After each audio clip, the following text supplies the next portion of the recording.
I've investigated a lot of cases in my time. Theft, missing persons, even a few that kept me awake at night. But none quite settled in my bones like the drowning of Jake Langston. He was just 12. 12. The age when the world still feels like a promise, not a threat. Jake came from money. The Langstons were the kind of people you read about in business magazines.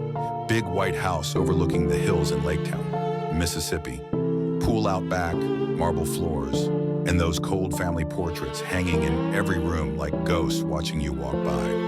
His father, Marcus Langston, made his fortune in pharmaceuticals. His mother, Elise, rarely smiled in public, but word was she adored that boy more than anything. And now he's gone. It happened 3 weeks ago, just after the summer storms passed. The lake was full, wide, and strangely still, like it knew something was coming. Jake had gone down with his usual circle of friends, 4 boys, private school kids, fancy shoes and phones more expensive than my rent. But only 3 boys came back. They said Jake slipped.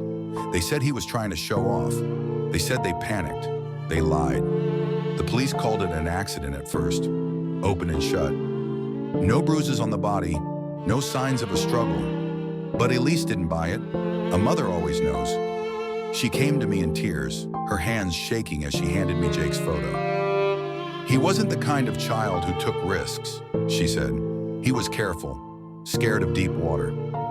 So I started digging. First thing I did was visit the lake.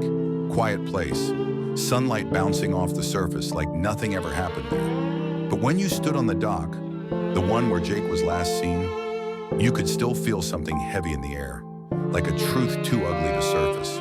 Locals said they'd seen 4 boys. One of them, Williams Carter, was the loud one. Always in trouble at school. Smart, but mean. The kind of kid who played innocent when adults were around. The others followed his lead.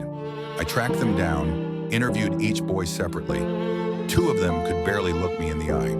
One cried.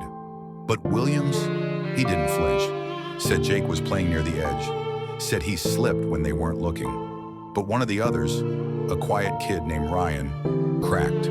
He confessed, barely whispering. Williams pushed him. We thought he'd come back up. He didn't. We didn't know what to do. Williams said not to tell anyone. Said it like he was still scared.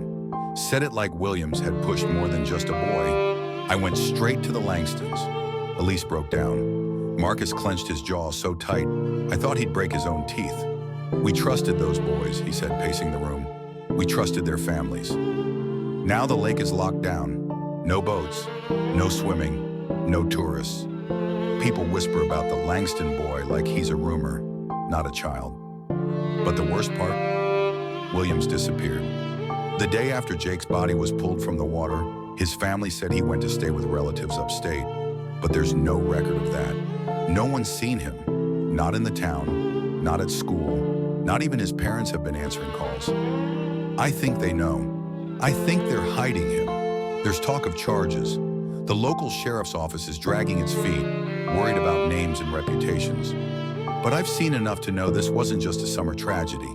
This was cruelty, envy, maybe even something darker.